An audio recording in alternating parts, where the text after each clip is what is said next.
महाकाल का। जय श्री कृष्ण। राधे राधे। कनु बापू आ गांडो भगत एक प्रश्न पूछे छे।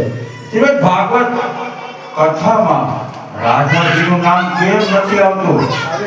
ક્યારે આવે? બહુ ઓછી વખત આવે છે રાધાજીનું નામ.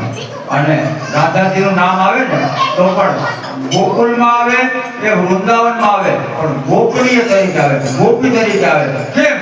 કેમ કે આ તો સુખદેવજી મહારાજે કીધેલી કથા છે. સુખદેવજી અવધૂત છે. સુખદેવજી અવધૂત છે.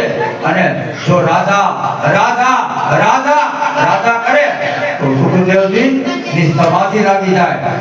પરીક્ષિત રાજાનો 7 દિવસમાં આયુષ્ય પૂરું થતું હતું. એટલા માટે કોઈ પણ જગ્યાએ આ સુખદેવજી મહારાજની અને પરીક્ષિત વચ્ચેનો જે સંવાદ છે એમાં રાધા રાધા નહીં, ગોપી આવે. સખી ગોપી, પ્રિય ગોપી અથવા ગોપનીય ગોપી. બીજા શ્રીમદ ભાગવતમાં રાધા રાણીનું ખૂબ જ માધ્યમ દેખાડવામાં આવે. અને સુખદેવજીના પરીક્ષિતના સંવાદમાં રાધા રાણીનું નામ એટલા માટે ન આપે કે સુખદેવજી અવધૂત છે.